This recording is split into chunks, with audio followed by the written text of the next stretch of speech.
ജീവൻ പോയിന്നും ഇല്ലാന്ന് രണ്ടു വർത്താനമുണ്ട്. ഏഴിലക്കരക്കാരുടെ നാക്കല്ലേ, ചത്തല്ലെങ്കിലും പറഞ്ഞു കൊല്ലും.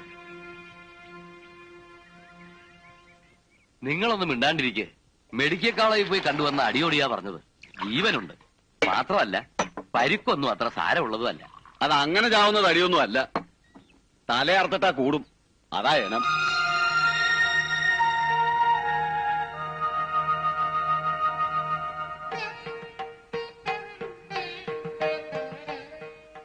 അയാളുടെ പേര് കേട്ടാ കടിച്ചു കീറാൻ വരുന്ന ഭാനുവേച്ചിയാ ഇപ്പൊ ഇങ്ങനെ മാറിയത്. ഒരു താല്പര്യത്തിന്റെയും പുറത്തല്ല. അന്ന് അങ്ങനെ പറഞ്ഞു പോയതില് എനിക്ക് അത്ര കുറ്റബോധം ഉണ്ടായിരുന്നു. അച്ഛൻ ചോദിച്ചു എന്താ അമ്പലത്തിലെ വിശേഷമെന്ന്. ഒന്നും പറഞ്ഞില്ല. അച്ഛനാകെ മാറിയിരിക്കണു. അച്യുതേട്ടന്റെ സ്വത്തുകാവലും കൈകാര്യവും ഇപ്പൊ പഴയ ആളെയല്ല. എന്തൊക്കെയോ കണക്കുകൂട്ടില്ല അച്ഛന്. അച്യുതേട്ടൻ വെറുതെ അല്ല ഈ സഹായമൊക്കെ ചെയ്യണത്. അത് അയാളുടെ കയ്യിലിരിക്കേയുള്ളൂ. ഭാനുവിനെ അറിയില്ല, അയാൾക്കും അച്ഛനും. നാളെയല്ലേ മൂപ്പര് ആശുപത്രിയിൽ നിന്ന് കൊണ്ടുവരുന്നത്? എത്ര വേഗ ദിവസങ്ങൾ പോയത്.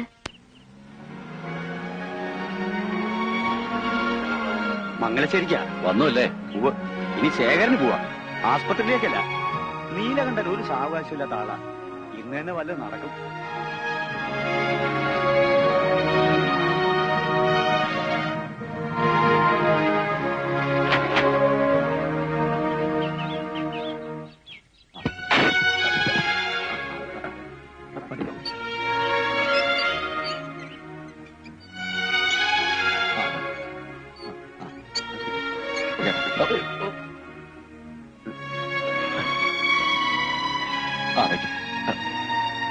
ദാസുട്ടി, അകത്തേക്ക് കിടത്തിക്കൊള്ളൂ. വേണ്ട, വയ്ക്കോളൂ.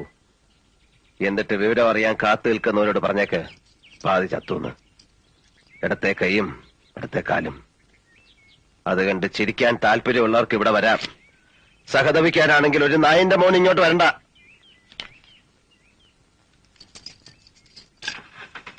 വരേ.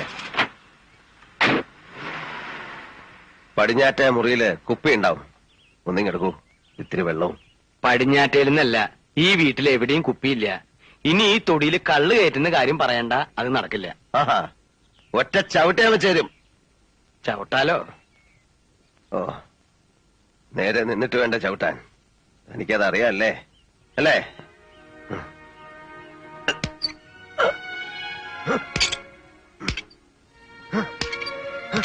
നീല, എന്നോട് ദേഷ്യം തോന്നിയാലും സാരില്ല. വൈദ്യർക്കൊരു വാക്ക് കൊടുത്തിട്ടുണ്ട്. നേരാമണ്ണം പത്യം നോക്കിയാൽ ചികിത്സ കൊണ്ട് ഗുണമുണ്ടാവും. എഴുന്നേറ്റ് നടത്തുന്ന വൈദ്യര് പറഞ്ഞിരിക്കുന്നത്.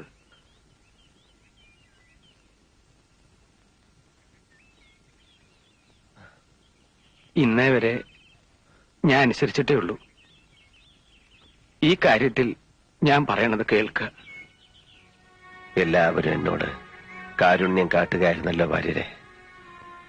പിതൃത്വം മറച്ചുവെച്ച് അമ്മ, കഴുത്തറക്കാതെ പാതയിൽ നിർത്തി ശേഖരൻ, അല്പപ്രാണൻ തിരിച്ചു നൽകിക്കൊണ്ട് ഡോക്ടർമാർ, കാരുണ്യം കൊണ്ട് കരള് കുത്തി പറിക്കുക. ഇതിനെല്ലാം ഞാൻ എന്ത് തെറ്റാ ഭാര്യരെ ചെയ്തത്? അതോ ഇതിൽ കൂടുതലാണോ ഞാൻ അർഹിക്കുന്നത്?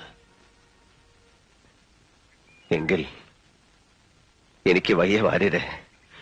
ഇനിയൊന്നും നേരിടാനുള്ള കരുത്തെനിക്കില്ല ഭാര്യരെ. എന്ന് തൊട്ടോ താൻ എന്റെ കൂടെ ഇല്ലേ? ഇന്ന് വരെ ഞാൻ തന്നെ ഒരു അന്യനായി കരുതിയിട്ടുണ്ടോ? ഒരു സുഹൃത്തിന്റെ കൂടപ്പിറപ്പിന്റെ സ്ഥാനം തനിക്ക് ഞാൻ തന്നിട്ടില്ലേ? തരാൻ മടിച്ചിട്ടുള്ള ഒരൊറ്റ അധികാരമേ ഉള്ളൂ, ഒരച്ഛന്റെ. പിഴച്ചു പെറ്റ എന്നെ ഒരു നിമിഷം നിങ്ങൾക്ക് മകനായിട്ട് കാണാം. എന്നിട്ടൊരച്ഛന്റെ സ്നേഹത്തോടെ വാത്സല്യത്തോടെ എന്നെ ഒന്ന് സഹായിക്കാവോ? ഈ ജന്മം ഉപേക്ഷിക്കാൻ ഒരിത്തിരി വിഷം. ഇല്ല,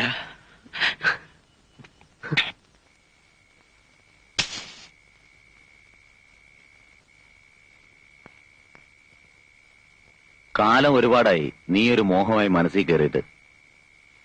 അമ്മാവനും മരുമോനും കൂടി ഒരേ പാത്രത്തിൽ നിന്ന് അതൊരു സുഖമല്ലല്ലോ എന്ന് കരുതി മാറി നിന്നതാ. പറഞ്ഞു, നിനക്കെന്താ വേണ്ടത്? പണമായിട്ടോ അതോ പറമ്പോ പാടമോ? എത്ര ഏക്കർ വേണം? ഒരു നിർബന്ധമേ ഉള്ളൂ. ഞാൻ മടുത്ത് അവസാനിപ്പിക്കുന്നത് വരെ ഞാൻ മാത്രമേ പാടുള്ളൂ. ശേഖര, അസമയത്തൊന്ന് വിളിച്ചപ്പോ വാതിൽ തുറന്നത് ഇരിക്കാൻ ക്ഷണിച്ചതും നിന്റെ കേമത്തരം കണ്ടിട്ടല്ല, എന്റെ മാന്യത. മുഖം കറുത്ത് എന്തെങ്കിലും പറയാൻ ഇടവരുത്താതെ പോവാൻ നോക്ക്. വേണ്ട, നാട്യമൊന്നും എന്റെ അടുത്ത് വേണ്ട. ആദ്യം നീലകണ്ഠൻ, പിന്നെ എന്റെ അമ്മാവൻ. ഇനി ഈ ഏഴിലക്കരയിൽ ആർക്കെങ്കിലും നീ പാവരിക്കുന്നുണ്ടെങ്കിൽ അത് ശേഖരനായിരിക്കണം. അതിന് യോഗ്യം ഞാൻ തന്നെ ഉള്ളൂ. യോഗ്യത നീലകണ്ഠന്റെയും നിന്റെയും പേര് കൂട്ടി പറയാൻ നീ ഇനി ഒരു ജന്മം കൂടി ജനിക്കണം ശേഖര. ഞാൻ വഴങ്ങിയിട്ടുണ്ട് നീലകണ്ഠന്റെ മുമ്പിൽ. തേടി വന്നതല്ല. ആ പൗരുഷത്തിന്റെ മുന്നിൽ ഞാൻ ചെന്ന് വീഴുകയായിരുന്നു. ഒടുവിൽ എന്നോട് മാറി നിൽക്കാൻ പറഞ്ഞപ്പോൾ എന്റെ നിസ്സഹായാവസ്ഥയിൽ രക്ഷകനായി വന്നതായിരുന്നു നിന്റെ അമ്മാവൻ. ദുരുദ്ദേശത്തോടെയാണെങ്കിലും എനിക്ക് വേറെ വഴിയില്ലായിരുന്നു. നീ ഇപ്പോൾ അഹങ്കരിക്കുന്നുണ്ടാവും നീലകണ്ഠനെ വീഴ്ത്തിയെന്ന്. 10 ആളിന്റെ ബലവും ഇരുട്ടിന്റെ മറവും ഇല്ലാതെ നേർക്ക് നേരെ നിനക്കൊരു ചുക്കം ചെയ്യാൻ കഴിയില്ല. ഇപ്പോഴും ഈ നിലയിൽ രണ്ടു കാലി നിവർന്നു നിൽക്കാൻ കഴിയാത്തന്റെ വീരം പറയുന്നു. ചത്താലം ചേരില്ലേ അവന്റെ മഹത്വം. ഓർമ്മ വെച്ച നാള് തൊട്ട് ഞാൻ അനുഭവിക്കുന്ന നാണക്കേട്. കളിപ്പന്ത് കളിക്കുന്ന മൈതാനത്ത് അമ്പലക്കുളത്തി മുങ്ങാങ്കുഴിടുമ്പോ എന്നെ തോൽപ്പിക്കാനായി എന്നും അവനുണ്ടായിരുന്നു. ഇപ്പോ നിന്റെ രൂപത്തിൽ അവൻ എന്നെ ജയിക്കുകയാണ്. ഇല്ല, അവന്റെ നാശം, ഇഞ്ചിഞ്ചായി ചതഞ്ഞുള്ള അവന്റെ മരണം കാട്ടിത്തരാൻ നീ അടക്കമുള്ള എല്ലാവർക്കും. ഇനി എനിക്കത് വ്രതമാണ്. നോക്കിയോ?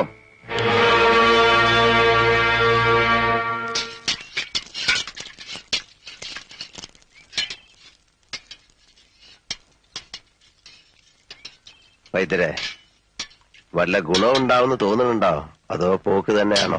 ആദ്യം വേണ്ടത് വിശ്വാസ. വൈദ്യത്തിലും വൈദ്യനിലും. എനിക്കൊന്നിലും വിശ്വാസമില്ല. അത് വേണം. മനസ്സും കൂടെ മരുന്നിന്റെ ഒപ്പം പ്രവർത്തിക്കണം. ആദ്യം ഈ നിരാശ അങ്ങോട്ട് മാറ്റുക. ഞാൻ എപ്പോഴും പറയാറില്ലേ, താൻ പ്രസംഗിക്കണ്ട. തനിക്ക് എല്ലാത്തിനും ഉണ്ടല്ലോ ഓരോ ന്യായീകരണങ്ങള്. അതെ, എന്നെ തിന്നാൻ വന്നോളൂ.